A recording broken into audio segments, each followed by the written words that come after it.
안녕하십니까. 오늘 토론회 사회를 맡은 서울시의회 교통위원회 추승우 의원입니다. 반갑습니다. 오늘 토론회는 서울시 4차 산업혁명 촉진 조례를 제정을 위한 정책 토론회로 전문가 및 관계자 여러분을 모시고 의견 수렴 및 토론회를 통해 서울시 정책 방향과 필요 과제를 선제적으로 논의하고자 마련한 자리입니다. 바쁘신 가운데도 오늘 토론회에 참석해 주신 관계자 여러분들께 감사의 말씀을 드립니다. 그럼 지금부터 서울시 4차 산업혁명 촉진 조례 제정을 위한 정책 토론회 개회식을 시작하겠습니다. 오늘 토론회를 기획하시고 총괄해 주신 서울특별시의회 교통위원회 이광호 의원님의 개사가 있겠습니다. 박수 부탁드립니다. 안녕하십니까. 서울특별시의회 교통위원회 이광호 의원입니다. 오늘 여러 전문가들과 시민 여러분들을 모시고 서울특별시 4차 산업혁명 촉진에 관한 조례안 제정을 위한 정책 토론회를 갖게 된 것을 매우 뜻깊게 생각합니다.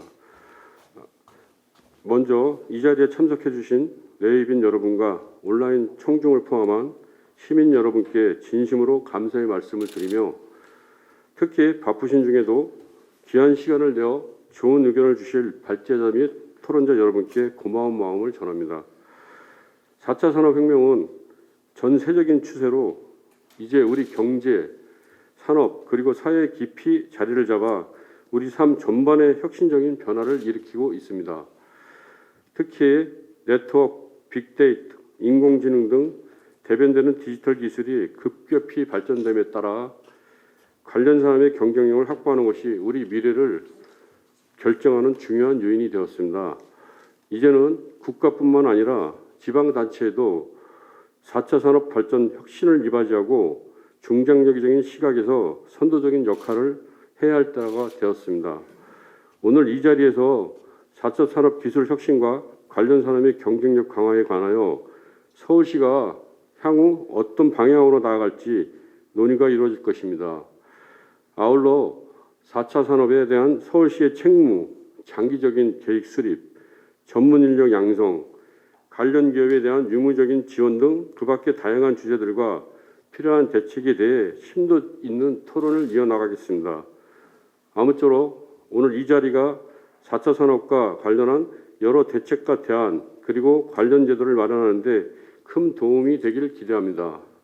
다시 한번 이 자리에 참석해 주신 내외빈 여러분과 온라인 청중을 포함한 시민 여러분, 발제자 및 토론자 여러분 감사의 말씀을 드립니다. 마지막으로 오늘 토론회에 참석하신 모든 분의 가정에 행복과 늘 함께 하시길 바랍니다. 감사합니다. 이것으로 개회식을 마치고 주제 발표를 진행하도록 하겠습니다. 먼저 이 발표를 하기 전에 이렇게 중요한 조례안을 논의할 수 있게끔 저에게 기회를 주신 이광호 의원님께 진심으로 감사드립니다. 먼저 발표의 내용에 대해서는 자료를 처음부터 순서대로 말씀을 드릴 텐데요. 그 전에 미리 좀 이런 4차 산업혁명에 관련된 촉진 지원에 관련된 내용이 우리 서울특별시에 있었으면 좋겠다, 있었으면 어떨까 싶은 생각이 있었는데 마침 이렇게 조례안을 공식적으로 논의하게 되는 자리가 있어서 무척 반가웠습니다. 지금부터 발표를 요약 압축하는 순서로 말씀드리겠습니다. 4차 산업혁명의 개념화라고 되어 있습니다. 이 4차 산업혁명은 이 전문가들 그리고 일반인들의 생각이 또 상당히 다를 수가 있고 범위가 어디까지를 해야 될지에 대해서 논의가 분분한 편에 있습니다. 그래서 4차 산업혁명을 딱 무엇이라고 얘기하기는 좀 어렵고요. 그래서 개념화한다는 일종의 어느 정도까지의 범위를 정해서 한번 논의를 해보자는 취지입니다.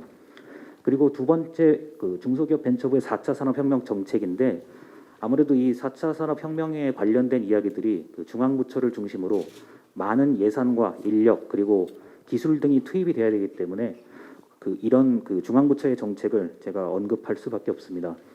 그리고 세 번째로 4차 산업혁명위원회 대정부 권고안이 있는데 이 대정부 권고안은 이제 몇 년 전에 이 4차 산업혁명을 선도하겠다는 그 위원회의 어떤 그 상징적 그리고 실질적인 노력이라고 할 수 있습니다.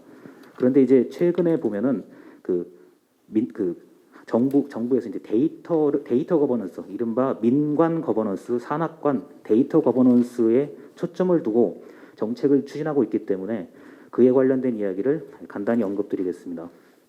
그리고 네 번째입니다. 그 4차 산업혁명 조례안을 좀 살펴보다 보니까 이미 국회에서 4차 산업혁명 기본 법안을 지금 추진 중에 있습니다.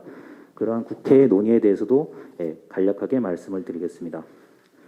그리고 다섯 번째가 이제 이번 자리에서 논의할 서울특별시 4차 산업혁명 촉진에 관한 조례안을 한번 제안을 해 보겠습니다. 그리고 4차 산업혁명 관련 지방자치단체 자치법규가 있는데 이미 4차 산업혁명에 관련된 그 조례가 제정된 곳이 있습니다. 거기에 대한 논의를 간략하게 말씀드리겠습니다. 그래서 이 조례가 만약에 이제 제정이 되고 이제 시행이 된다고 하면 기대 효과와 재원에 대해서 언급을 하겠습니다. 이 4차 산업혁명의 개념화 방금도 말씀드렸지만 이게 어디까지를 4차 산업혁명의 범위로 볼 것인가에 대해서는 사람마다 생각이 상당히 다릅니다.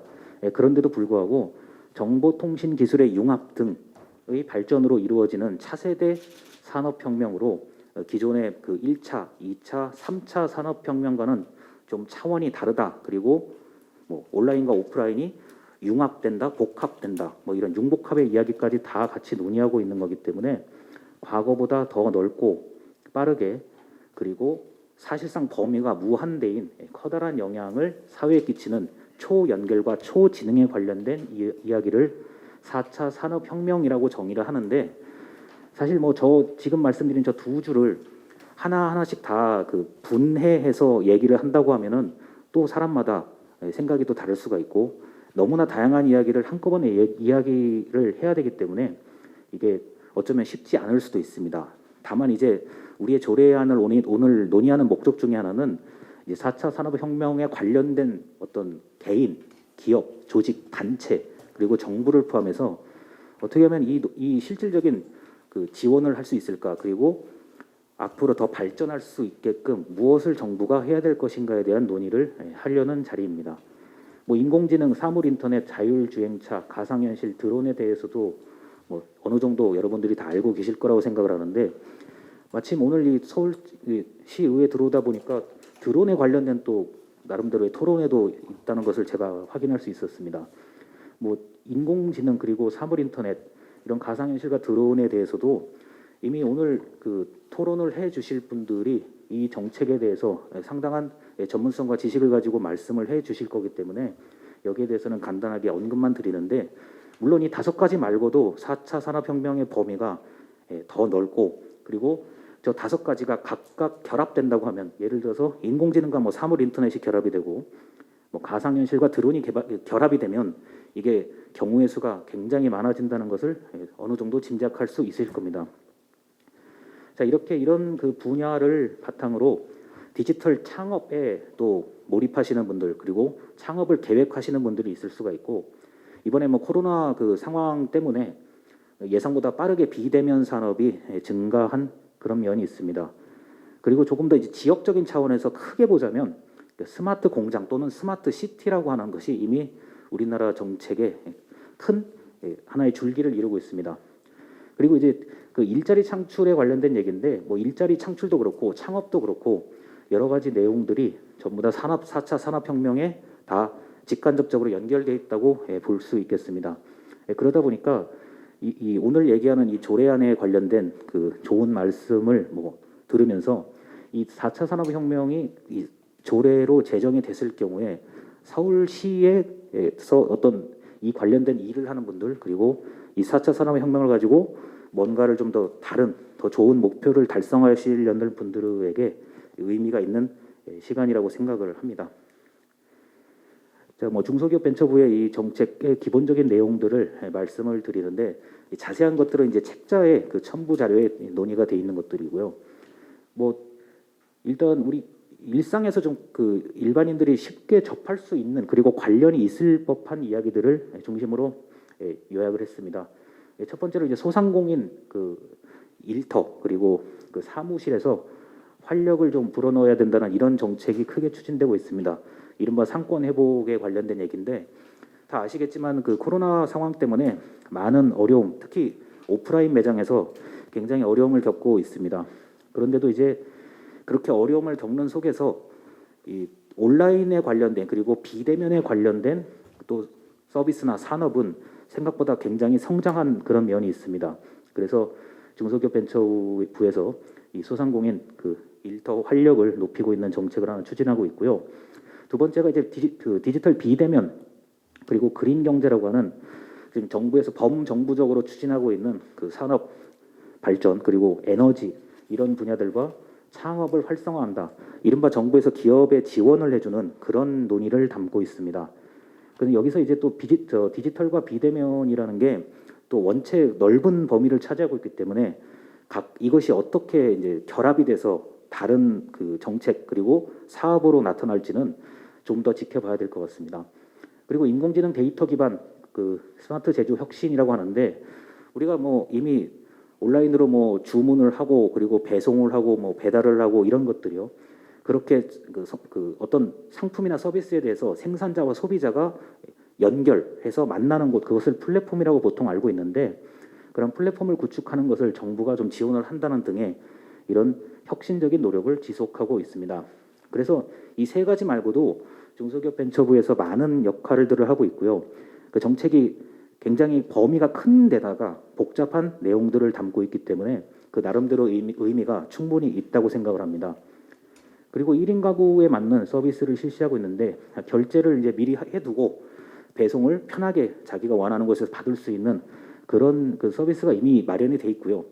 뭐 새벽이라든가 그리고 뭐 원하는 그 일반적으로 활동하지 못하는 시간 그리고 장소에도 이미 그에 맞는 서비스가 다 실시가 되고 있습니다. 그리고 지금 1인 가구가 약 600만 명에 지금 이르고 있는 걸로 제가 알고 있는데 1인 가구가 앞으로 증가될 것이 거의 확실하기 때문에 그것과 이제 이 4차 산업혁명의 어떤 기술이 또 결합돼서 새로운 부가가치를 창출할 수 있을 것이라고 생각합니다. 그리고 이 스마트 공장을 그 바탕으로 해서 코로나 뭐 진단키트 대량 생산 체제 확보라고 돼 있는데 뭐 코로나 진단키트뿐만 아니라 스마트 공장은 이미 뭐 독일을 비롯해서 주요 산업 선진국에서 이미 그 스마트 공장을 실시하고 있는 거기 때문에 이에 대한 것도 우리나라에서 뭐 정책적으로나 그리고 기업 민간 영역에서 충분히 스마트 공장에 더 커질 것이라고 예상할 수 있습니다. 그리고 이제 스마트 슈퍼라고 하는 것도 이미 시도가 되고 있는데 야간에 무인으로 운영되는 점포 뭐 예를 들어서 편의점을 중심으로 이런 것들을 적용할 수 있는 그런 시도가 있습니다. 이런 내용들은 지금 중소기업 벤처부 올해 2021년도 업무 보고에 준해서 말씀을 드리는데 이 정부가 그 가장 많은 인력과 자원과 어떤 노력을 할 수 있는 집단으로서 여러 가지 많은 정책들을 추진하고 있다는 점은 가치 있다고 생각합니다. 그리고 이제 4차 산업혁명 그 위원회 대정부 권고안이라고 돼 있는데 그 4차 산업혁명을 국가가 선도해야 된다. 그리고 지원을 적극적으로 해야 된다는 취지로 이 위원회가 설립이 됐고 이게 2019년도 대정부 권고안의 주요 내용들을 말씀을 드리고 최근의 논의에 대해서 덧붙이겠습니다. 대한민국 현재는 현재 진단 이 상황을 진단한다 그러면 풍요롭지만 불안하다. 특히 지금 코로나 상황 때문에 더 불안감을 많이 느끼고 있습니다. 그리고 그 주요한 그 불안의 원인은 바로 일자리라고 할 수 있겠습니다. 그래서 일자리는 이미 국내외를 다 막론하고 경쟁을 다 하고 있고요. 특히나 그 4차 산업혁명의 중심이 된다고 할 수 있는 인터넷, 온라인 그리고 디지털 분야는 국경이 없어진 지 오래입니다. 그래서 글로벌 경쟁이라는 문제 의식을 가지고 이런 위원회가 적극적으로 주도적으로 그 정책을 추진해야 된다는 그런 내용을 담고 있고요. 경쟁의 핵심 요소는 인재 그리고 데이터, 자본, 생산의 고도화라고 되어 있습니다. 자본에 대해서는 자본이 또 자본을 또 낳는다라는 얘기는 더 드릴 게 없고요.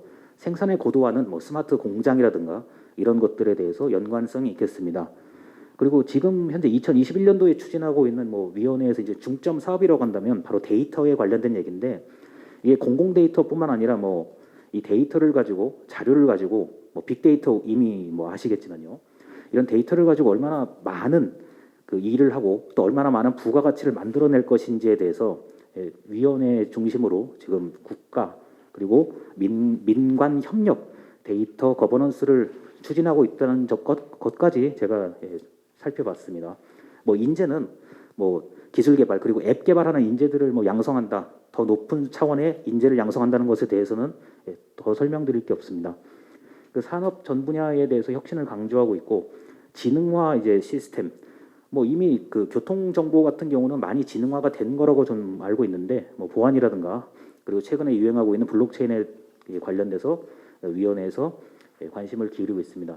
뭐 스마트 시티와 자율주행 분야는 앞서 얘기한 그 4차 산업혁명의 개념화에서 제가 말씀을 드렸고 이런 대정부 권고안을 중심으로 현재는 그 데이터 거버넌스 그리고 빅데이터를 활용한 또 그에 관련된 산업에 초점을 두고 있다는 점을 다시 한번 강조합니다. 자 그리고 국회에서는 이 대표 발의를 통해서 2021년 3월 8일 날 이 4차 산업혁명 기본 법안이 지금 심의 중인데 이게 이 법안의 그 어떤 내용을 보니까요. 현재 부처 간 이 4차 산업혁명의 원체 범위가 넓고 복잡하다 보니까 부처 간 조정과 집행에 어려움이 있다라고 이제 그게 가장 이제 문제 의식이더라고요. 이게 이제 뭐 이 영상을 보시는 분들이나 이제 일반 그 시민이나 주민 입장에서는 이게 부처 간 조정이나 집행에 대한 어떤 저게 왜 중요한가 이렇게 이제 의문을 제기할 수도 있습니다. 왜냐하면은 이제 저희가 뭐 그 모두 다 정부에 대해서 이해를 뭐 모두 다 잘 하시고 있는 건 아니기 때문에 근데 이제 아무래도 국가의 어떤 예산이라든가 인력이라든가 뭐 그 노력 등이 투입이 되는 시점에서는 어떤 그 분야는 어느 부처가 담당을 하고 그리고 집행을 어떻게 하고 예산을 어떻게 투입할지에 대해서 이게 또 너무 구분이 없으면 안 되는 거기 때문에 지금처럼 그 과학기술기본법, 산업기술혁신촉진법, 산업융합촉진법, 정보통신진흥 및 융합 활성화 등에 관한 특별법 등으로 이렇게 법이 산재가 되어 있다는 것은 그만큼 부처 간 조정이 쉽지 않다. 이것을 보여주는 것이라고 할 수 있겠습니다. 다만 저 법이 하나씩 다 이제 그 법이 만들어질 때 당시의 의미 그리고 법안을 제정하게 된 배경에 대해서는 다 타당성이 충분히 있는 내용들이었습니다. 그런데 이게 또 저런 법이 만들어지고 짧은 시간이지만 이 시대가 급변하는 바람에 그 4차 산업혁명에 관련된 모든 정책을 아우를 수 있는 이런 법이 필요하다라고 되어 있는데 내용은 이제 뒤에 말씀드릴 조례안의 내용하고 사실 유사한 것들이 있습니다. 뭐 정부의 대응 체계 구축, 그다음에 규제 개선과 지원, 그다음 국가 경제 발전, 기본 계획을 3년마다 수립하고 시행한다. 지원센터를 운영한다. 인력을 양성한다. 그리고 연구 협력, 국제 협력, 그리고 뭐 규제 완화와 특례를 두고 지원해야 된다는 이런 내용들이 있는데 이거는 이제 그 국회에서 이 국회 이 법안의 어떤 범위나 이런 주체를 조금씩만 바꾸면은 뭐 지방자치단체에 얼마든지 이게 적용이 가능한 부분이라고 생각을 합니다. 다만 이제 그 부처 간 조정과 집행이 어려운데 이 어려운 이유가 기존의 법이 뭐 타당하지 않거나 이래서가 아니라 이게 4차 산업혁명 자체의 특성에서 그 나타나는 현상이라고 볼 수 있겠습니다. 이제 그 서울시 의회에서 그 이번에 이제 추진하려고 하는 이 4차 산업혁명 촉진에 관련 조례인데 이 촉진을 한다는 거는 뭐 민간에서 이런 4차 산업혁명을 이걸 가지고 더 많은 더 높은 그 부가가치를 창출하는 데 도움이 되고자 하는 그런 내용들이고요. 뭐 촉진을 한다는 것은 결국 또 지원을 한다는 그런 의미로도 생각할 수가 있겠습니다. 이광호 의원님께서 발의를 하셔서 3월 24일 이제 발의한 내용을 검토를 했습니다. 뭐 정보통신기술 여건이 서울에 완전히 집약된 것에 대해서는 이거는 뭐 부정할 수가 없는 사실이고 특히 기술 혁신과 경쟁력 강화, 뭐 인력 그리고 이제 온라인이나 디지털 특히 코로나 상황 때문에 온라인이나 디지털에 이렇게 관련된 산업을 하시는 분들이 이 수도권 서울과 경기도에 사실 많이 집중이 돼 있다는 것을 알 수가 있었습니다. 그래서 기본 계획 5년마다 이제 수립하고 매년 시행 계획을 이제 세운다는 얘기고 실태 조사, 평가 그리고 인력 양성 그리고 지원을 어떻게 해야 되는지 그다음 위원회에 관련된 사항들 그리고 뭐 어떤 지원할 수 있는 기관을 지정해서 운영한다는 것 그리고 잘 되는 곳에 대한 표창에 관련된 이야기들이 있습니다. 벌써 이와 관련돼서 뭐 서울 미래의 혁신성장 프로젝트 추진 계획 사업이 이미 뭐 있는 거고요. 그리고 전문 인력 양성에 대해서는 뭐 다른 법 그리고 이미 갖추어진 교육에서도 이미 이런 인력을 양성해야 된다는 논의는 끊임없이 있는 상태입니다. 그래서 민간 위탁, 뭐 기술의 특화 그리고 운영 지원에 관련된 얘기가 있고 서울 창업허브가 이미 뭐 또 잘 그 활성화돼 있는 상태인데 이것이 이제 또 이 조례 안에서 논의하는 범위에 걸려 있는 것들이고요. 그리고 혁신지구 운영 그리고 서울형 R&D 지원 사업 등이 있습니다. 그래서 이런 것들이 이 4차 산업혁명 촉진 조례가 이제 제정이 되고 시행이 됐을 경우에 이제 여기에 관련된 직간접적으로 관련된 그런 사업이나 기관을 이제 설명하고 있습니다.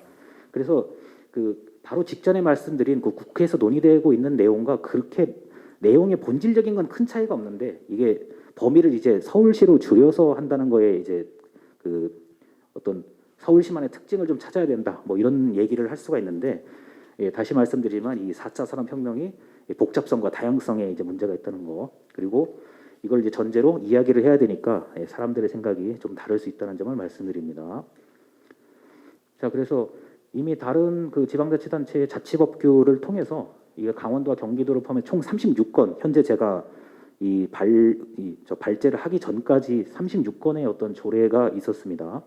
근데 이제 내용 그 조례 그 제목을 보면은 명칭을 보면 산업혁명 촉진 그리고 추진위원회 구성에 관련된 조례가 있었고 뭐 클러스터하고 또 이게 같이 그 명칭이 있을 수가 있고요. 그다음에 전략산업, 그다음에 신산업, 교육환경 조성 등의 조례 명칭이 있습니다. 그래서 뭐 산업혁명이라는 단어가 이렇게 그 조례 명칭에 들어가 있는 경우가 있고 또는 그 위원회 이것을 잘할 수 있는 위원회를 또 만들어야 된다는 그런 조례가 있기도 하고요.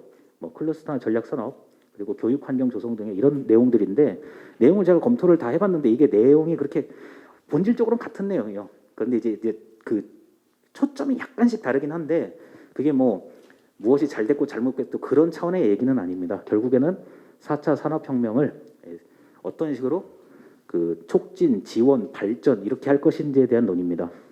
이제 주체를 기준으로 좀 살펴봤는데 이제 도청이 당연히 주체가 되는 경우가 있고 시청이 주체가 되는 경우가 있고 구청이 주체가 되는 경우가 있고 교육청이 주체가 되는 경우가 있습니다.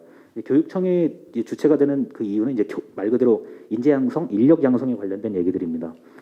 그리고 이제 적용 대상을 명시한 경우가 있고 포괄적으로 규정한 경우가 있는데 저 적용 대상을 명시한 경우는 이런 겁니다. 뭐 항목마다 무슨 항목에 대해서 뭐 이렇게 하겠다 그런 조례가 있고 포괄적으로 4차 산업혁명 전반에 관련된 것에 대해서 촉진, 지원, 발전을 하겠다 이런 얘기들이 있는데 이게 저 적용 대상을 명시한 거를 제가 보면 어차피 명시를 하나 안 하나 내용이 같은 거예요. 이게 원체 크다 보니까 그리고 복잡하다 보니까 거기에 대한 뭐 이의가 있거나 이러진 않을 것 같습니다.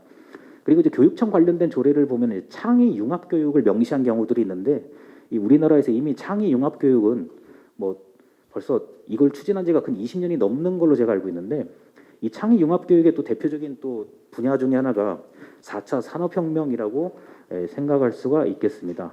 그래서 이런 그 현재 지방자치단체의 조례 36건에 대해서 제가 간단하게 요약을 해서 말씀드린 겁니다. 자, 그래서 이제 조례의 기대 효과 재원에 관련된 얘기인데, 자 이게 국회에서 이미 4차 산업혁명 기본 그 법안 논의가 진행되고 있는 만큼 현재 우리가 오늘 논의할 이런 자리가 시의성이 확보되었다고 생각을 합니다. 그리고 이번에 지금 논의하고 있는 이런 내용도 국회 논의하고 사실 본질적으로 내용은 같다고 보고요. 그다음에 다른 지방자치단체 조례를 참고해서 조례안에 반영을 할 필요가 있다고 하는데 이미 조례안 발의된 거를 보니까 다른 지방자치단체 조례하고 내용 자체는 크게 차이가 없는 것으로 볼 수 있겠습니다.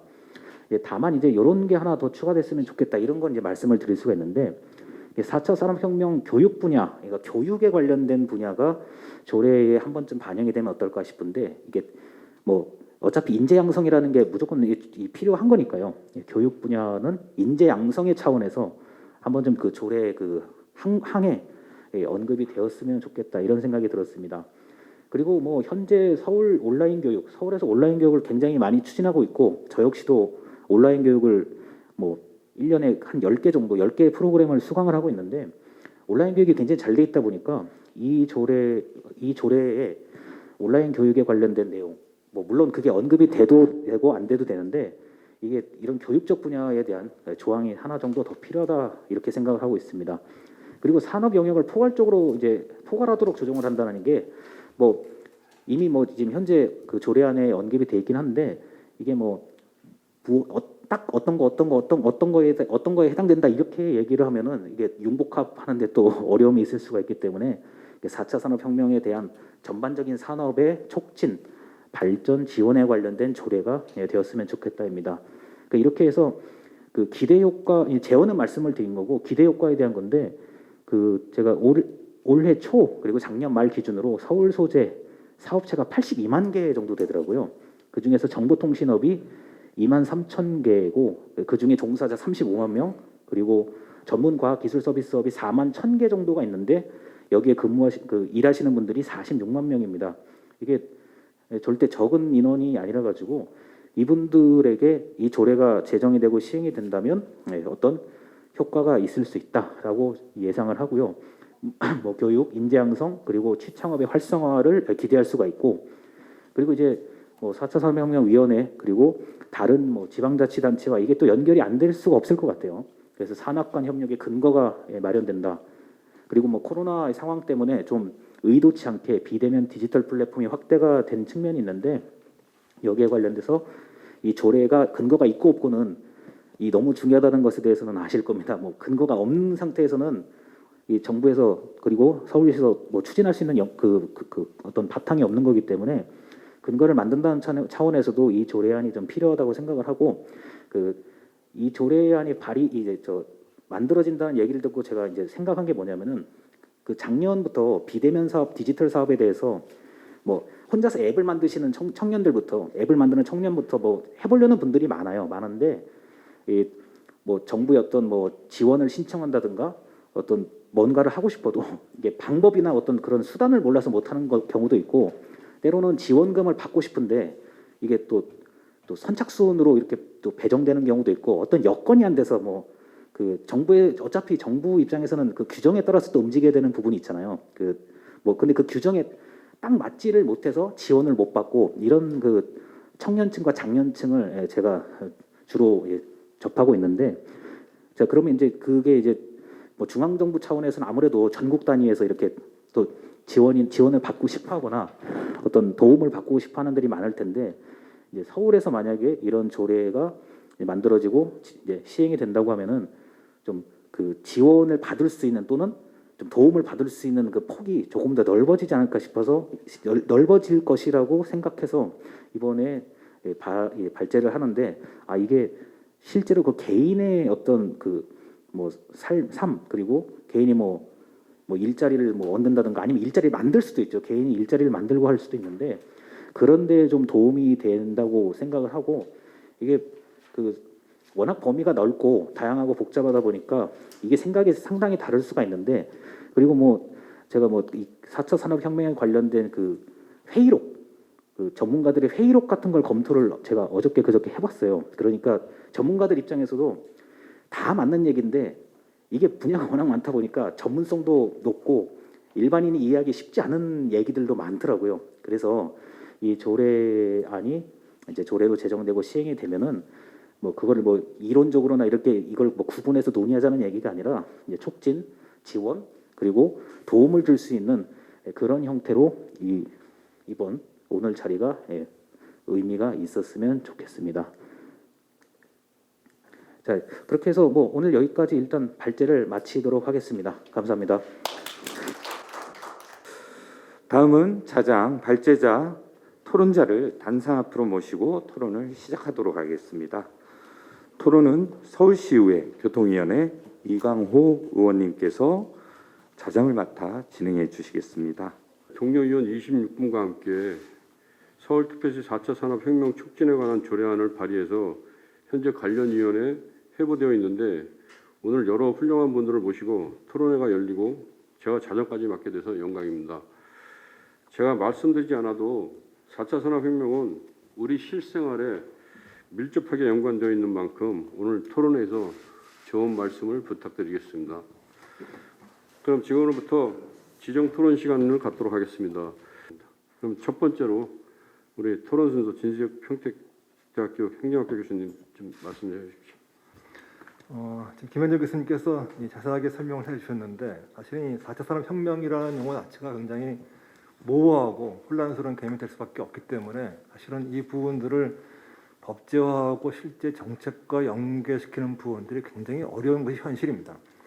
그러니까 4차 산업혁명이 뭐냐 하는 부분에 대한 정의를 내리는 것들이 워낙 다양한 논점들이 있고 그 부분 합의를 구하기 쉽지 않은 부분이 있지만 기본적인 사항은 이 미래의 변화, 새로운 변화의 동력이라는 부분들이 분명히 존재하고 그런 부분 우리 사회에 영향을 미치고 있기 때문에 그것들을 우리가 이해하고 어떻게 정책화하냐는 부분들이 현실적으로 이 주제와 관련된 중요한 문제라고 생각합니다. 그래서 이 4차 산업혁명 자체에 대한 개념적인 부분에 대한 논의를 떠나갖고 이러한 물결에 대한 부분들이 우리 현실의 문제이기 때문에 그 부분들을 우리가 어떻게 이해하고 적용시키냐는 부분들이 현실적인 과제이고 그런 의미에서 이러한 조례안이 만들어진 부분들이 의미가 있다라고 생각합니다.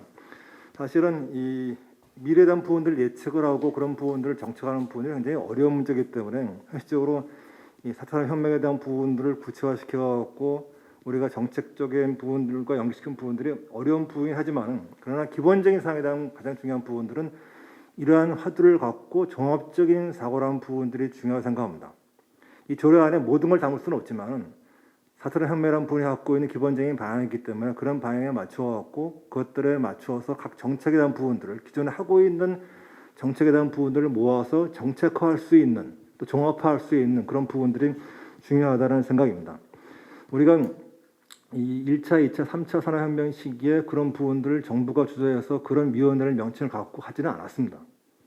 생각해 보면은 그러나 이 새로운 시대, 4차 산업혁명 시대라는 부분들에 맞춰서 정부가 이런 것들을 이 화두로 던지고 이런 부분들을 이끌어가는 중요한 이유는 그만큼 미래의 변화가 중요한 부분들이고 미래의 변화에 맞춰서 갖고 있는 정부의 역할이라는 부분이 중요하기 때문에 이런 문제가 생긴다고 이해합니다. 그래서 이런 부분들이 김현정 교수님께서 자꾸 이 개념적인 부분에 대한 정의를 직접 안 하시고 어떻게 보면 애매하게 말씀을 하셨던 이유도 그런 분이라고 생각을 하는데요. 그런 혼란스러운 개념이긴 하지만은 우리가 현실적으로 닥친 문제에 대한 부분들을 우리가 어떻게 적용시키냐는 부분들이 일단 중요한 문제이기 때문에 이런 조례안의 의미가 있다고 생각합니다. 두 번째 문제는 이 정부의 역할인데요. 이러한 이 혼란스러운 개념이긴 하지만은 정부가 이런 부분을 하는 중요한 이유는 결국은 사회를 선도해야 될 기능이 일단 정부에 있다고 생각합니다. 산업화 시대처럼 모든 부분들을 정부가 다 할 수는 없습니다. 과거 산업화 시대에 특히 중앙집권적인 계획경제를 진행했던 대한민국 같은 경우는 정부가 모든 부분을 장악을 하고 진두지휘하면서 경제 발전을 이끌어 왔었는데 지금 당의 정부가 그런 일을 할 수는 없습니다. 그러나 미래에 대한 방향을 제시하는 부분들이 중요한 문제이기 때문에 모든 국가의 정부들이 다 이런 역할들을 하고 있습니다. 10년, 20년, 30년 뒤에 사회가 어떻게 변화하느냐, 정부가 어떤 역할을 하는 부분에 대한 것들은 모든 정부가 다 하고 있습니다. 직접 진두지휘하는 실제 정책에 대한 부분들을 모든 걸 장악하지는 않지만은 그러나 기본적인 방향을 제시하는 분이기 때문에 특히 이런 화두에 관련돼 갖고 정부가 기본적인 방향을 제시하는 분이 중요하다고 생각합니다. 그래서 현 시점에서 정부가 갖고 역할하는 부분들 그런 미래에 대한 방향을 제시하는 분이 중요하다고 생각하고 특히 중요한 부분들은 지방 정부의 역할입니다. 과거 우리가 중앙집권적인 계획경제 아래에서 중앙정부가 모든 걸 했던 시기가 아닌 지방 분권 시기에 지방시가 지금 30년째 되고 있는 시점에서 지방정 역할하는 부분이 중요할 수밖에 없고 특히 지방정부가 각 지역의 현실에 맞춰서 특히 이런 이 4차 산업혁명 관련 부분의 경우에도 각 지역별로 특화된 부분들을 만드는 부분이 중요하다고 생각하고 그런 부분을 기본적으로 지방사는 이루어 생각하고 결국은 다양성과 실험 정신이 넘치는 그런 정책을 만들어내는 부분들이 중요하다고 생각합니다. 서울의 경우에도 서울만의 특화된 부분을 만들 수 있는 역할들이 중요하고 그런 부분들이 우리가 다른 지역이 아닌 서울이라는 지역 내에서 이루어지고 있는 부분들이 전국 단위가 아닌 특화된 부분을 만들어내서 서울 지역에서의 새로운 정책을 만들어내고 그런 부분을 적용시켜서 그런 것들이 성공할 수 있는 부분들을 보여주는 것이 중요하다고 생각하고 또 반대로 얘기하면 그런 정책을 펼쳐서 실패하는 부분들도 의미가 있습니다. 실패한 부분들에 대한 경험을 통해 갖고 새롭게 배우는 부분이기 때문에 각 지역적인 부분에 대한 것들을 배워가는 그런 부분들이 필요하다고 생각합니다. 그래서 이 서울특별시가 갖고 있는 이 위상이 너무 중요하기 때문에 서울특별시가 갖고 있는 그런 위상에 맞추어서 이 주제와 관련된 정책을 만들어내는 부분이 중요하다라고 생각합니다.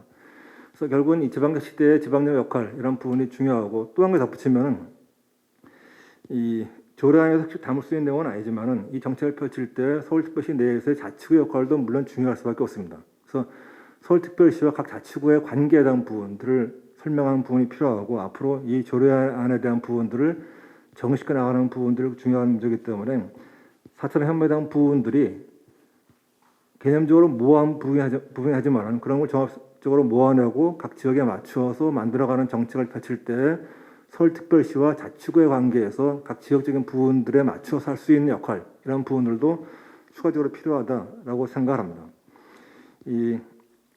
이러한 종합적인 정책에 대한 부분을 펼치는 가장 중요한 부분들은 잠깐 아까 말씀한 것처럼 기본적으로 이 4차 산업혁명 관련 부분들에 맞추어서 조직을 만들어내고 정책을 만들어내는 중요한 이유는 현재도 하고 있는 부분도 물론 있지만 그런 부분들의 조정과 이 종합화라는 부분들이 제대로 되고 있지 않은 부분이 있기 때문에 이런 역할이 필요하다고 생각합니다. 그래서 조정과 집행 기능에 대한 부분들, 조직 간 관계에 대한 부분들을 종합적으로 보기 위한 역할 이런 부분들이 이 조례안에 담긴 부분이라고 이해하고 특히 이런 부분들을 설명하기 위한 위원회를 만드는 부분들도 서울특별시 조직 내에서의 산재된 정책에 대한 부분들을 종합적으로 만드는 역할이라고 생각합니다. 우리가 이 서울특별시 자치구에 대한 부분 플러스 의회와 집행부의 관계라는 부분들도 또 언급을 안 할 수가 없습니다. 이 조례안이 만들어지고 조례안에 대한 부분들을 집행하는 과정에서 서울특별시 집행부의 이 역할이 필요하기 때문에 그런 부분들이 집행부와 의회 관계에서의 협의가 필요하다라고 생각하고 그런 부분들 역시 이 종합적인 정책 틀 내에서의 변화가 필요하다라고 생각합니다. 이 내용적인 부분을 말씀드리면 결국은 이 4차 혁명 관련 부분들의 중요한 부분들은 규제 개혁 문제를 생각합니다. 그동안에 이 새로운 산업이 만들어질 때마다 우리가 정부라고 하는 틀 속에서의 억압적인 부분이 있다 보니까 만들어지지 못하는 부분이 많았었고 특히 우리가 아는 것처럼 대한민국 사회가 굉장히 관주도의 사회이기 때문에 정부가 주도하는 기본 틀 내에서의 새로운 부분을 만들어내기 어려웠던 그런 경험이 많았기 때문에 규제 개혁 관련 부분들을 만들어내는 부분이 필요하고 그런 부분들이 특히 4차 산업혁명 관련해서 새로운 틀을 만드는 데 중요한 방향을 생각하고 그렇기 때문에 이 앞으로의 이 새로운 4차 산업위원회의 경우에도 결국은 규제 개혁 관련 부분들 새로운 틀을 만들어내는 부분의 역할이라는 것들을 만들어내는 것이 중요하다라고 생각합니다. 이 종합적인 부분들을 한 가지 더 추가하면은 지금 우리가 이 보고 계신 것처럼 지금 지방의회에서 이 내용들을 토론을 하고 있습니다. 조례안에 관련된 부분들을 토론을 하고 있는데 사실은 이 중앙정부와 달리 지방정부 현실이 이 새로운 조례안을 만들어내고 토의하는 굉장히 어려운 현실입니다. 조례안을 만들 때 이 입법 지원 기능이라는 부분들이 취약하기 때문에 사실은 의원님들께서 직접 모든 걸 다 만드셔야 되고 그런 부분들을 어떻게 보면 굉장히 복잡한 부분들을 조례안에 담고 그런 조례 문구에 대한 부분들을 다듬고 하는 부분들이 사실은 중앙정부와 달리 지원 기능이 별로 없이 이루어지는 상황 가운데서 사실은 고군분투하고 있는 것이 현실입니다. 그래서 특히 이런 새로운 주제를 담으면서 조례안에 대한 문제를 해결하는 방식도 어려운 현실이기 때문에 사실은 이 주에 약간 벗어난 부분도 있지만 조례 관련 부분들을 논의하는 자리이기 때문에 조례를 만들 때 이 입법에 대한 지원 기능 이런 활성화할 수 있는 부분이 필요한데 아직도 잘 안 되고 있는 부분이 있습니다. 최근에 기반적 회장이 돼갖고 정책 지원 전문 인력을 둘 수 있게 되어 있지만 그런 인력이 어떤 인력인지 또 신분이 뭔지 채용 맛이 어떤지 아직 확정이 안 된 부분들이 있는 부분도 있고 또 그런 부분들이 됐다 하더라도 지방의회가 요구하는 것처럼 더군다나 서울시처럼 1000만 인구를 갖고 있는 지방의회가 이 조례 관련 부분들을 만들어낼 때 여러 가지 제약된 부분이 많기 때문에 그런 걸 활성화하기 위한 기본적인 지원 기능을 만드는 부분들이 필요하다라는 것들을 생각 안 할 수가 없습니다. 그래서 이런 말씀을 드리는 이유는 이 조례안의 경우에도 사실은 비슷비슷한 내용에 대한 부분이 담겨 있기 때문에 기본적인 방향에 대한 부분들은 다 담겨 있지만은 세부적인 문제를 들어갔을 때 서울특별시가 할 수 있는 부분들이 뭐냐 하는 부분까지 체크할 수 있는 역량이 지방의회에 죄송합니다만은 다 담겨져 있냐는 부분들 사실은 또 다른 차원의 문제입니다. 그래서 그런 활성화하기 위한 이 기본적인 지원 기능에 대한 부분들 지속적으로 늘려가는 부분들이 필요하다라고 생각합니다. 예, 여기까지 하도록 하겠습니다. 과거 산업혁명을 지내오면서 지방정부와 정부가 준비하지 않고 미래를 예측하지 못한 부분을 지적해 주셨고요. 또 서울특별시하고 지방자치단체가 서로 간격을 맞춰서 잘 준비를 해야 된다는 그런 말씀의 취지인 것 같습니다. 이어서 다음은 이국화 4차 산업지원단 서기관님 토론해 주십시오. 우선 대통령 직속 4차 산업혁명위원회는 저희 그 문재인 대통령님 공약으로 저 기관이 설치되는 걸로 되어서 2017년 10월에 출범되었습니다. 지금 현재 한 4년 정도 운영을 하고 있습니다. 앞서서 김영재 교수님께서 말씀 주신 저희가 이제 국가 통합 데이터 거버넌스 구축을 위해서 이번에 이제 저희 4차 산업혁명위원회의 설치 근거인 이제 대통령령 규정이 이제 개정이 되었는데요. 그래서 그 업무를 담당하고 있다 보니 이번에 이제 저희 4차 산업혁명위원회에서 좀 이제 추천을 해달라고 했을 때 제가 이제 대표로서 오게 되었습니다. 그래서 우선적으로는 저희가 이제 대통령 직속 4차 산업혁명위원회에서 어떤 일들을 하고 있는지와 그간의 이제 경과, 그다음에 앞서 말씀 주신 대정부 권고안 및 그 이후의 일들에 대해서 조금 말씀드리겠습니다. 우선 4차 산업혁명이라는 말에 대해서 이제 개념 정의부터 이제 다들 조금씩 의견이 다른 걸로 알고 있는데 저희가 생각하는 거는 우선 DNA 기술을 기반으로 데이터, 네트워크, 그다음에 AI, 인공지능 기술을 기반으로 산업도 육성되고 신서비스도 창출되지만 또 그에 따라서 이제 그런 역기능들이 있을 때 그런 것도 어떻게 보완해야 되는지 그런 것들을 지금 저희 위원회에서 같이 논의하고 고민하고 있는 부분이 있습니다. 저희가 이제 국정기획자문위원회에서 2017년 6월에 이제 저희 위원회를 어떻게 구성하는지에 대해서 이제 그 구성안이 발표가 되었고, 그 다음에 이제 앞서 말씀드린 대로 이제 4차 산업혁명위원회 설치 및 운영 규정이 이제 제정이 되어서 이제 1차로 출범을 했을 때 이제 문재인 대통령님도 오셔서 이제 축하를 해주시기도 했었습니다. 그리고 나서 이제 저희는 앞서 이제 진 교수님도 말씀을 주셨는데 지금은 이제 관 주도에서 벗어나서 이제 민간하고 협력을 하고 또 지자체와도 협력을 해야 하는 부분들이 많습니다. 그래서 4차 산업혁명위원회 같은 경우에는 위원장을 포함해서 모든 위원이 다 민간의 전문가들로 구성되어 있습니다. 그래서 한 20명 정도로 이제 구성이 되어 있고 그분들이 이제 산업이나 학교나 이제 뭐 연구 쪽에서 이제 역동적으로 이제 고민하고 이제 활동을 하시면서 제언들이 있을 텐데 그 부분에 대해서 이제 뭐 이렇게 정책을 이제 정부에 전달을 하거나 할 때 저희 지원단에서 이제 그런 부분들을 이제 지원을 하고 있는 역할을 하고 있습니다. 저희가 이제 대정부 권고안 같은 경우에는 한 2년 정도 이제 4차 산업혁명위원회의 민간위원분들이 활동을 하면서 지금 정부 정책도 나름대로 의미 있게 가지만 좀 큰 틀에서 바라보고 했을 때 어떤 부분을 좀 정부에 이제 권고할 수 있을까 해서 그래서 이제 많은 분들 제가 알기로 한 100여 명 분의 전문가들이 모여서 각 분야별로 뭐 DNA 기술도 그렇고 일자리도 그렇고 그다음에 뭐 교육 분야도 그렇고 여러 가지 분야에 대해서 이제 권고를 한 부분이 있습니다.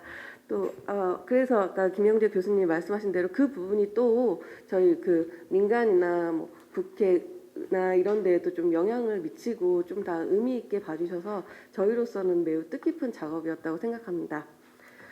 이후에 이제 2019년 12월에 이제 관계부처 합동으로 인공지능 국가 전략을 만들었습니다. 이제 그 전에는 90년대에는 이제 IT를 기반으로 정보화 사회였다면 이제는 인공지능 데이터 네트워크 기술을 가지고 이제 지능 정보화 시대로 가는데 이제 그래서 그때 약간 슬로건이 IT 강국을 넘어서 이제 인공지능 강국으로 해서 이제 3대 분야에 이제 100개 실천 과제를 내놓고 그러면서 이제 좀 민간이 중심이 되었으면 좋겠다라고 해서 그때 인공지능 국가 전략에 이제 범부처 인공지능위원회로서의 역할을 4차 산업혁명위원회에 이제 역할을 준 부분이 있습니다. 그래서 이제 2019년 12월에 인공지능 범국가위원회가 되면서 저희가 이제 2020년에 새로운 이제 위원장님, 그러니까 민간에 계신 분이신데요. 이제 인공지능 전문가분을 모시고 또 인공지능 관련된 이제 교수님들, 그다음에 산업계에 계신 분들을 좀 위주로 인공지능 그 위원회로서의 역할 부분은 한 부분이 있습니다.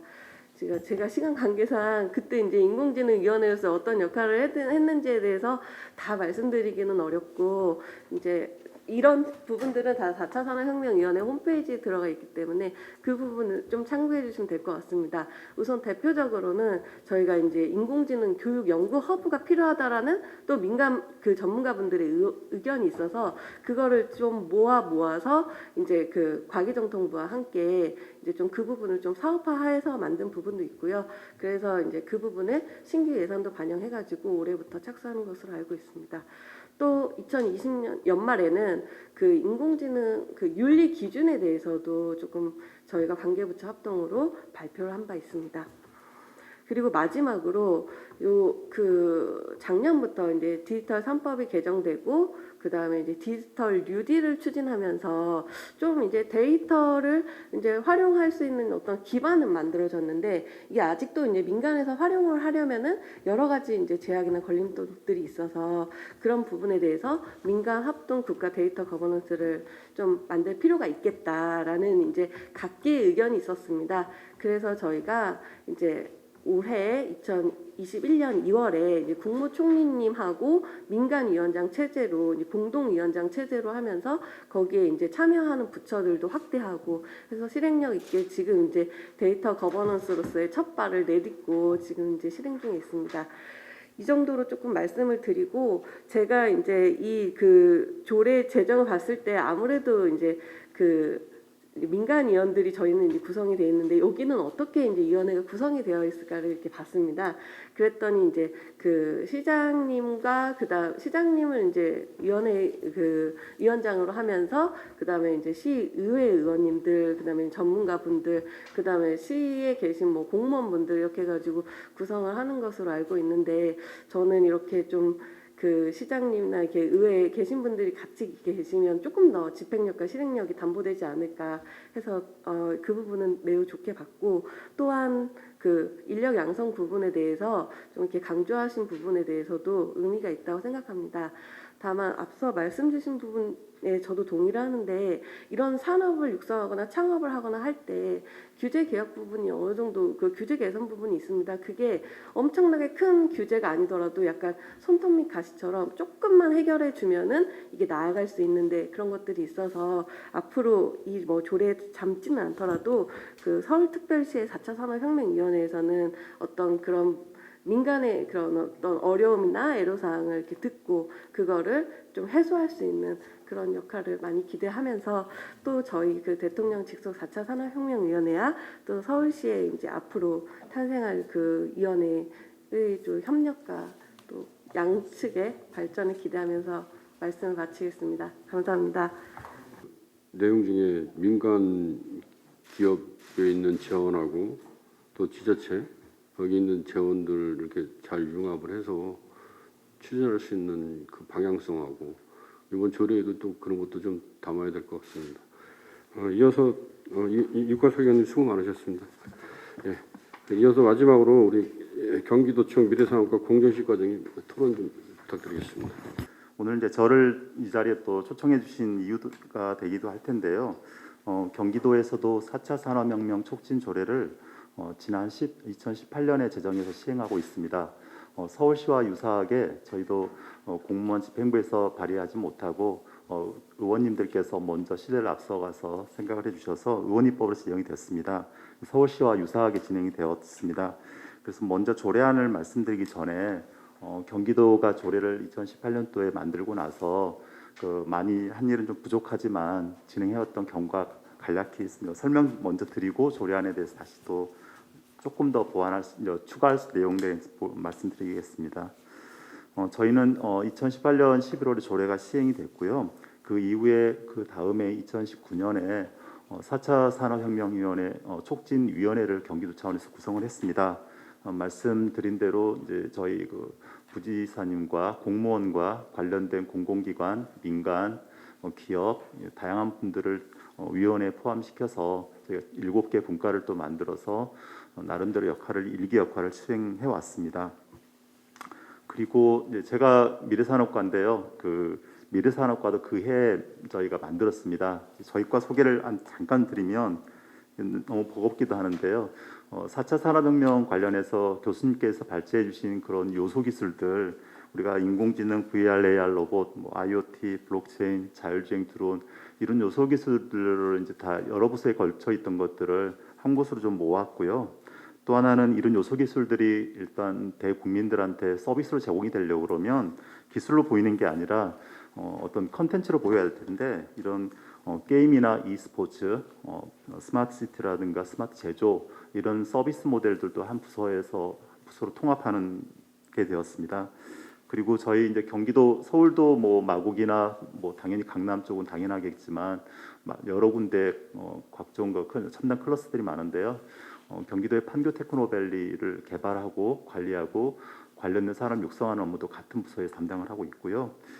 오늘 진행하고 있는 4차 산업혁명에 관한 총괄 디자인과 최근에 정부에서 하고 있는 한국판 뉴딜의 디지털 뉴딜 사업도 한 부서에 모아서 이제 보면 정책과 클러스터와 관련된 서비스 그리고 가장 밑단에 있는 요소 기술들을 다 한 부서에서 모아서 종합적으로 추진해 보기 위해서 저희 미래산업과가 탄생했습니다. 그 뒤에 이제 재작년과 작년에 걸쳐서 4차 산업혁명이라는 것이 특정한 요소 기술로서 구현되는 것도 아니기 때문에 다양한 이해관계자 전혀 이종의 과거에는 동종의 업종끼리 모였었는데 이종의 업종 전혀 우리가 매칭이 안 되는 분야끼리도 연결이 되는 분야가 많아서 그 분야별로 저희가 워킹 그룹을 다양하게 운영했습니다. 그래서 1단계로는 약 11개의 워킹 그룹을 운영했고요. 2단계로는 10개 정도의 워킹 그룹을 운영해서 좀 미흡하긴 하지만 4차 산업혁명이 실제 기술에 머무르지 않고 우리 사회에 어떤 모습으로 나타날지에 대한 것들을 좀 연구하고 실행하는 과정을 거쳤습니다. 다음으로 오늘 제안해 주신 조례 내용에 관련돼서 2가지 정도 말씀드리겠습니다. 먼저 4차 산업혁명 촉진이 되는 이 수단인 많이 언급되는 것들이죠. 기술 개발과 실증해 준다, 창업을 도와준다, 인재 양성을 해준다. 이런 것들은 과거부터 지금 당장에 바로 나오는 건 아니고요. 과거부터 정부나 중앙정부, 지방정부, 민간에서 많이 추진하고 있고요. 4차 산업혁명 이 기본 컨셉에 맞춰가지고 많이들 진행하고 있습니다. 이번 조례안은 그런 진행해왔던 것들을 서울시 차원에서 다시 한번 종합화하고 명문화하는 데 의미가 있다고 생각이 들고요. 다만 우리가 이제 오류에 빠지지 않아야 될 것들은 뭐냐면 이런 아까도 말씀드렸지만 각종 요소 기술 개별에 너무 강론에 치우치다 보면 이 4차 산업혁명이 몰고 올 큰 사회적 변화를 놓칠 수 있다고 생각됩니다. 그래서 이 조례에서는 강론에 들어가기보다는 총론과 또 각종 정책들을 통합 조정하는 역할에 좀 충실하는 것이 바람직하지 않나 이런 생각이 듭니다. 그렇기 위해서는 아까 말씀드린 경기도 사례도 미흡했지만 각종 워킹 그룹들을 좀 만들어서 통합 조정하는 기능들을 활성화시키는 게 어떨까 하는 게 첫 번째 제안입니다. 두 번째로는 이 조례 타이틀과 약간 안 어울릴 수도 있겠습니다만은 제가 한 2년 정도 이 업무를 하다 보니까 기술과 사람이 분리될 수가 없다고 생각을 좀 듣고 있습니다. 그래서 특히나 최근에 코로나로 인해서 비대면 사회가 성큼 다가왔어요. 그리고 우리가 4차 산업혁명 이야기하면서 기술 개발을 하고 노력을 많이 했는데 이 아이러니일 수도 있는데요. 지능형 정보 사회가 코로나로 인해서 돈을 우리가 수천억을 수조를 넣는 것보다 더 빨리 다가오고 있다고 느끼고 있습니다. 그래서 지방정부 역할이라는 것이 산업 육성도 당연히 해야 되겠습니다만은 이런 지능형 정보 사회에 우리 서울 시민이 잘 적응할 수 있도록 우리가 대책을 만들어주는 것도 지방정부의 큰 역할이라고 생각됩니다. 이런 것들은 사실은 민간한테 이런 것들을 또 부담시킬 수는 없는 거거든요. 그래서 서울시의 역할은 거기에 더 우선적이지 않나 싶습니다. 예를 들면 그래서 조례 안에는 지능형 지능 정보 산업을 육성하는 것도 당연히 포함되어야 되겠습니다. 그렇지만 덧붙여가지고 각 분야에서 아까 교수님께서 말씀하셨지만 소상공인들 많이 어려우신데요. 소상공인들도 디지털 전환이 이루어져야 되고요. 물론 제조업도 마찬가지입니다. 각 분야에서 디지털 전환이 이루어질 수 있도록 공공도 마찬가지고요. 서울시는 사실 공공 분야에서 디지털 전환을 가장 선도적으로 잘하는 도시로 알고 있습니다. 그래서 공공에서 진행하는 디지털 전환의 우수한 사례를 소상공인이나 제조업이라든가 우리 사회 등 각 분야에 퍼뜨리는 이런 역할들을 좀 필요할 거라고 생각 들고요. 더 나아가서 경기도에서 많이 관심을 갖고 있는 분야는 플랫폼의 공정한 생태계입니다. 근데 플랫폼은 좋은 점이 있지만 이게 잘 성숙되면 성숙될수록 잘 되면 잘 될수록 독점 구조는 심화될 수밖에 없다고 생각됩니다. 그래서 플랫폼 공정 생태계를 추구하는데 또 역할이 있어야 될 것 같고요. 무엇보다 중요한 것이 지능형 정보 사회가 될수록 우리가 주변에 살고 있는 이웃들 그리고 사람들 인간의 존엄성을 어떻게 확보할 거냐가 장기적인 과제라고 생각됩니다. 그래서 경기도에서도 이제 많이 진행하고 있는 기본소득, 기본 서비스, 디지털 포용 정책, 평생 교육 이런 내용들이 조례에 일정 선언적으로 담겨 있고 그래야지만이 산업과 사람 중심의 사회를 동시에 그 한쪽 치우치지 않고 균형감 있게 진행하는 데 도움이 되지 않을까 싶습니다. 이상입니다. 뭐 지금 질의가 있으시면은 와 계신 기자분님 계시면 질의. 딱 보니까 과학기술, 인공지능, 데이터기술, 플랫폼, 사물의 증가명시라고 말하더라고요. 그런데 최근에 메타버스라는 아주 큰 시장이 형성이 된다고 PwC 그 국제 컨설팅에서 이게 발표를 했거든요. 그리고 실제로 저를 소개하겠습니다. 또 제가 또 과기부 한국과학창의재단의 과학기술인재 전문 진로 컨설팅을 합니다. 그린터 콘서트에서요. 그래서 이제 이 메타버스라는 것이 시장 가치, 시장의 발견과 시장의 차별화인데 이 시장이 하는 거 보니까 2030년까지 1조 5천억 시장이에요. 그리고 골드만삭스는 2020년 불과 4년이죠. 456억 시장입니다. 이분이 아까 그 공정식 패널분이 말씀하신 것처럼 이 분야가 콘텐츠 분야예요. 게임 분야뿐만 포괄적입니다. 교육, 에듀케이트 분야예요. 그래서 문구를 메타버스 해가지고 학문적 용어는 3차원 가상 환경 융합 기술이라고 해요. 근데 과기부에서는 뭐라고 표현하냐? 이렇게 가상 융합 기술 XR로 표현해요. 확장, 실감현실. 초실감형이라고 들어보셨을 겁니다. 그러면 여기에는 제가 이제 학생들이나 이렇게 이야기할 때 세계 시장의 발견과 시장의 차별화거든. 결국은 거기가 우리 이제 지식재산권이 들어가지만 그럼 거기서 뭐래? 야 세상이 이렇게 큰 시장이 있다. 그럼 여러분은 뭐 할 거냐? 무궁무진해. 교육서부터 비대면에서 말하는 교육, 그 다음에 의료 분야, 이 학교에서 역사 이런 거 아주 실감나게 할 수 있는 분야거든요. 이제 막 도입한 거예요. 과학기술부에 들어가면 있습니다. 근데 최근에 이 분야를 어차피 조례안을 처음 시도하니까 서울시에서 선도적이잖아요. 그죠? 서울이라는 도시가.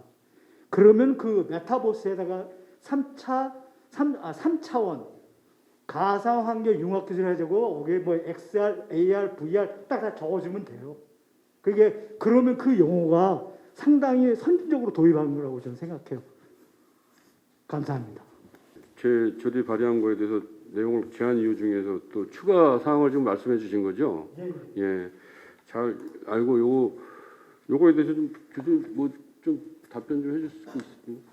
그 언급된 그 과학기술, 뭐 인공지능 그리고 증강현실 이런 내용들보다 이런 내용들이 더 융합되고 복합되고 또 좀 더 한 단계 나아간 지금 이야기를 지금 이제 제안을 해주신 거고, 그리고 이제 콘텐츠가 굉장히 중요하다라는 얘기, 그리고 뭐 이런 뭐 조례안이 이제 제정이 되고 시행이 된다 그러면 이제 더 새로운 시장을 찾는데 좀 역할을 할 수가 있고, 그런 시장의 어떤 그 4차 산업혁명 관련된 시장의 어떤 뭐 차별화, 뭐 기업이나 개인이나 더 차별화해서 무언가를 더 부가가치를 만들어낼 수 있는 그런 지금 취지로 말씀을 해주셨는데, 그 말씀해주신 내용을 제안 이후에 좀 더 보완을 하면 아무래도 이게 지금 처음 만들어지는 거다 보니까 이게 또 더 새로운 어떤 내용을 또 반영해서 이 제안을 했구나 이런 또 뭐 그 생각이 들 수도 있습니다. 굉장히 좋은 말씀 잘 들었습니다.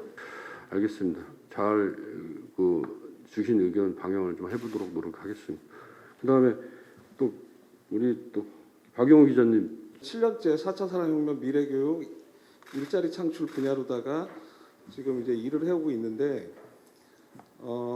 예를 들어서 저 같은 경우는 지금 우리가 지금 아까 교수님들은 뭐 토론자분들 뭐 얘기 많이 하셨지만 결국 4차 산업혁명의 본질이 뭐냐 결국은 제가 볼 때는 미래 인재 양성이라고 보거든요. 교육이 바탕이 되지 않으면 암만 좋은 기술 뭐 이런 것들을 할 수가 없다고 좀 봐요. 그래서 우리나라가 새마을운동이 우리가 처음에 일어났을 때 결국은 정신 계몽 운동으로 시작이 된 거잖아요. 우리도 잘 살 수 있다, 잘 살아보자. 그래서 근면자주 협동이라는 이제 용어가 나오면서 이제 전 국민이 이제 같이 이제 힘을 모으게 된 것처럼. 근데 지금 4차 산업혁명은 지금 이제 가상과 현실이 지금 이제 혼존하고 있기 때문에 이 뭐다 이거다 저거다라고 말하기가 참 어렵거든요. 모호성도 있고 애매성도 있고 또 여기에 또 결국은 이제 기술혁명 분야가 이제 눈에 보이다 보니까 우리가 아까 얘기했듯이 뭐 로봇, 드론 뭐 다양한 것들을 이제 단위 기술 요소에 우리가 그런 쪽에 좀 메모를 하다 보니까 전체 그림이 안 나오는 거거든요. 그러다 보니까 지금 이 조례에 담는 데는 게 참 쉽지는 않을 거예요. 그 어떤 포괄적으로 다 가야 되고 그다음에 그 안에 이제 기본적인 요소가 들어갈 건데 저 같은 경우는 이제 7년 전에 저는 이제 현직 교사였었고요. 그다음에 이제 2014년도 육사지방선거 이제 경기도 교육감 이제 출마했던 후보이기도 합니다. 그래서 지금 현재는 이재정 경기도 교육감님 이제 그 4차 산업 미래교육 그 정책 자문을 맡고 있고요. 그래서 대한민국 최초로 다 2018년도에 경기도교육청에다 미래교육국을 이제 신설하게 됐어요. 근데 이제 3년이나 세월이 흘렀는데도 국은 만들어졌지만 행정 시스템은 만들어졌지만 그 안에 있는 인적 자원들이 아직까지 이 뭐를 해야 될지 모르고 방향성이 지금 모호하거든요. 그러다 보니까 뭐 이제 세종 거기 이제 스마트 시티 정책 자문도 맡게 됐고요. 그 다음에 지금 현재 수원시 스마트 시티 정책 자문도 맡고 있습니다. 그러다 보니까 제가 좀 현재 사는 곳은 서울인데 지금 제가 이광호 시의원님을 만나면서 제가 전에 이제 제안을 드린 게 지금 서울시에 이런 조례가 좀 없다. 그래서 좀 우리 이광호 시의원님께서 좀 선도적으로 다 좀 이거를 좀 발의해서 좀 만들면 좋겠다라고 때 이제 제안을 드렸었고요. 그래서 오늘 이런 자리가 좀 만들어졌다고 생각을 합니다. 그래서 지금 되게 중요한 역할을 하고 계세요. 이건 정부도 하기 어려운 부분이거든요. 그렇기 때문에 오늘 이 자리가 정말 대한민국의 미래를 다시 변화한다는 그런 이제 그 터닝 포인트라고 보고요. 저는 제일 중요한 거는 우리 서울 시민들의 4차 산업의 인식 역량 강화 교육부터 시작이 돼야 된다고 생각합니다. 암만 다양한 무슨 뭐 요소 기술 이거보다도 일단 주민들이 자각을 하고 인식이 변화되지 않으면 암만 좋은 걸 갖다 줘도 할 수가 없습니다. 그래서 제가 좀 오늘 말씀드리고 싶은 거는 우리 서울시 공무원들 그다음에 우리 서울 시민들을 위한 그런 4차 산업의 인식 역량 강화 교육이 우선돼야 되겠다는 말씀을 좀 끝으로 드리겠습니다. 감사합니다. 굉장히 심도 있게 생각을 하고 방향을 이제 서로 이제 맞춰가겠죠. 거기 뺄 분 빼고 또 여기 새롭게 우리 기자님들이나 총장님 주신 의견을 또 넣어야 되는 사항도 있고 그래서 열심히 준비를 해보겠습니다. 이제 정리를 해야 할 시간 같은데요. 우리 김영래 교수님께서는 중소기업 벤처부 4차 산업위원회 주요 정책과 또 함께 국회, 서울시의회, 타 지자체의 제도 마련 및 운영에 대한 말씀을 해주셨고 또 향후 온라인 교육 포괄적으로 제도 적용 범위 등에 대해서 의견을 주셨습니다.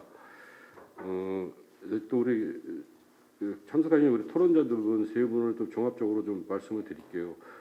서울시의 특성을 고려하자는 의견을 주셨고 또 서울시 자치구 간의 협력 또 민간 협력 중심의 4차 산업 추진 데이터 거버넌스 위원회 구성 등을 의견을 주셨습니다.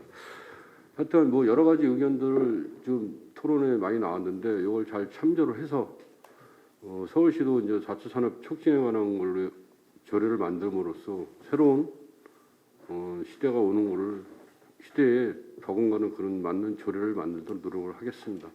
일단 오늘 대단히 수고 많으셨고 시청자 여러분 고맙습니다. 감사합니다. 이상으로 끝내겠습니다.